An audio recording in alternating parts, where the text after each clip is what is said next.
Have you ever wondered how a small city-state on the Italian peninsula became one of the most powerful empires in history? Our journey begins in a time shrouded in the mists of legend, on the banks of the river Tiber, with the tale of two brothers, Romulus and Remus. Born to a royal lineage and abandoned at birth, they were raised by a she-wolf according to the lore. In 753 BC, after a bitter dispute, Romulus killed Remus and founded the city of Rome, marking the genesis of an empire that would change the course of history. The early days of Rome were ruled by kings, 7 in total from Romulus to the infamous Tarquinius Superbus. This was a period of growth and development, where the seeds of Rome's future were sown. Yet, the citizens of Rome yearned for liberty, for a voice in the governance of their city. In 509 BC, the monarchy was overthrown, and the Roman Republic was established, a groundbreaking system that would inspire future democracies around the world. The Republic was governed by 2 consuls, elected annually by the citizens of Rome. This marked a new era in Rome's history, an era of expansion and dominion. The Republic's legions marched forth, conquering lands far and wide. From the sun-drenched coasts of Spain to the fertile plains of Gaul, Rome's influence spread like wildfire. The Republic grew in power and prestige, its legions invincible, its wealth immeasurable. Yet, with this growth came challenges. The Republic was not without its internal conflicts and power struggles, the echoes of which would reverberate throughout Rome's history. As Rome's territories expanded, so did its population, and with it, a myriad of cultures, beliefs and customs. The Republic was a melting pot, a crucible of diversity, yet this diversity often led to discord, and the Republic's vast territories became increasingly difficult to manage. As the Republic grew in power and influence, so did its internal conflicts, setting the stage for the birth of the Roman Empire.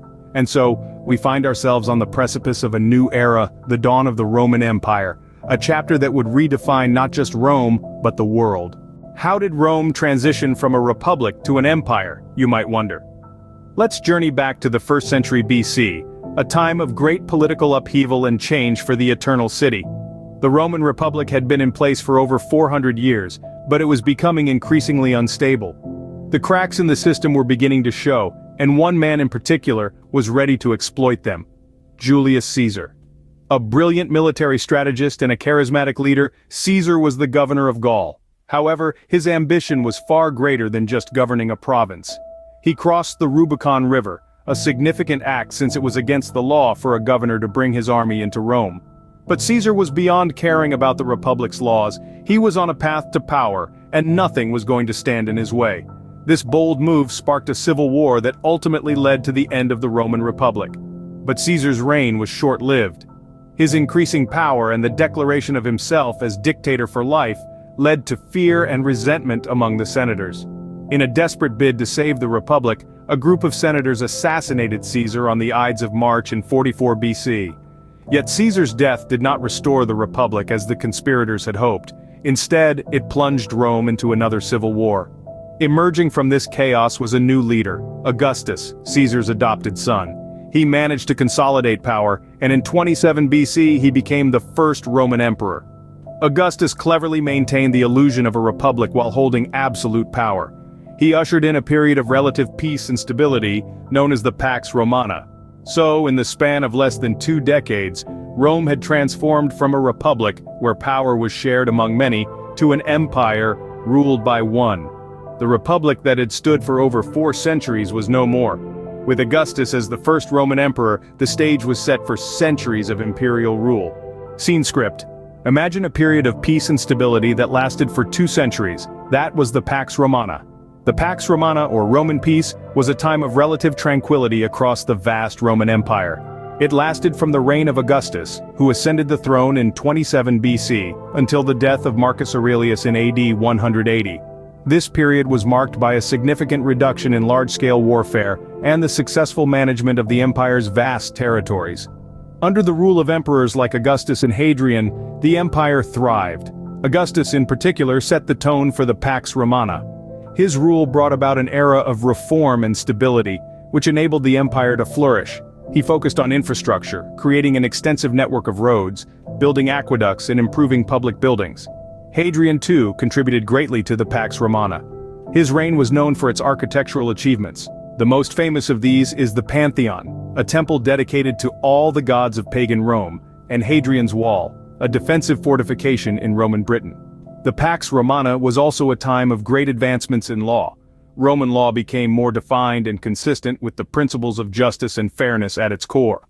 The 12 Tables, the earliest attempt by the Romans to create a code of law, was used as a foundation and further developed during this period.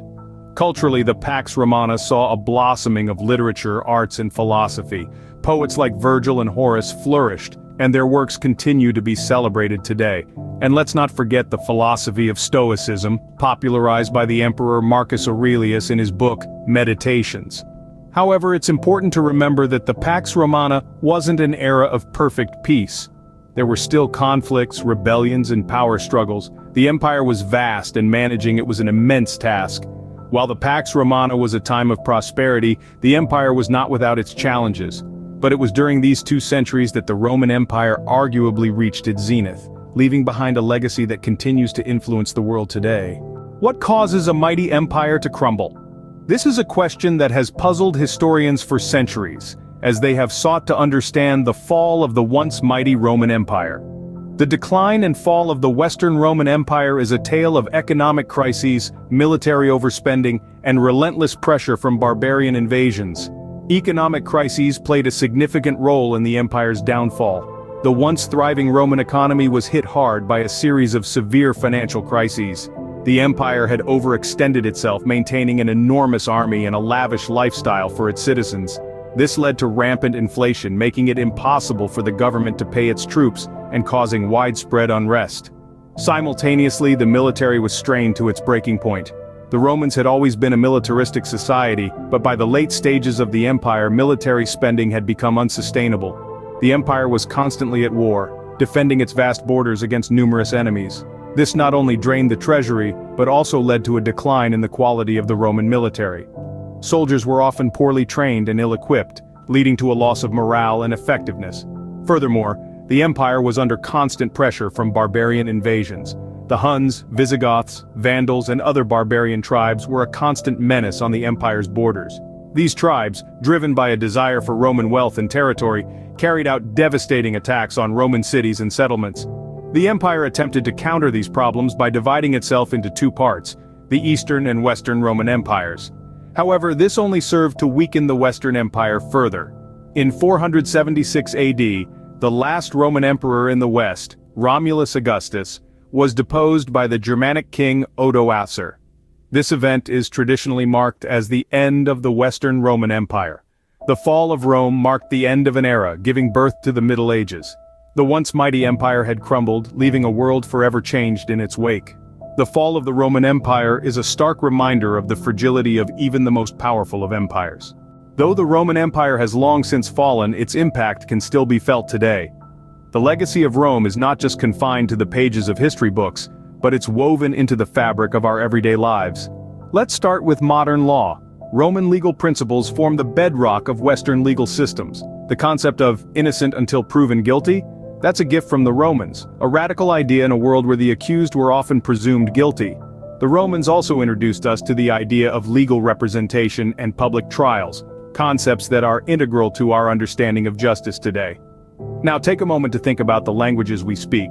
Latin, the language of the Romans, is the forebear of the Romance languages. Italian, Spanish, French, Romanian, and Portuguese, spoken by hundreds of millions of people around the globe. But Latin's influence doesn't stop there. It has also left its mark on English, contributing thousands of words to our lexicon. Moving on to architecture, the Romans were master builders. Their innovative use of concrete, the arch, and the dome transformed the face of architecture. Today, whether it's a bustling city's skyline or a small town's main street, the echoes of Roman architectural brilliance can be seen around us. In terms of government, the Roman Republic was one of the earliest and most influential experiments in representative government. The system of checks and balances, the separation of powers, the concept of civic duty, these are all ideas that originated in Rome and continue to shape democracies around the world. And let's not forget the Eastern Roman Empire, or the Byzantine Empire, which carried on the Roman legacy for 1,000 years after the fall of its Western counterpart. It served as a beacon of learning, culture, and power, further extending Rome's influence.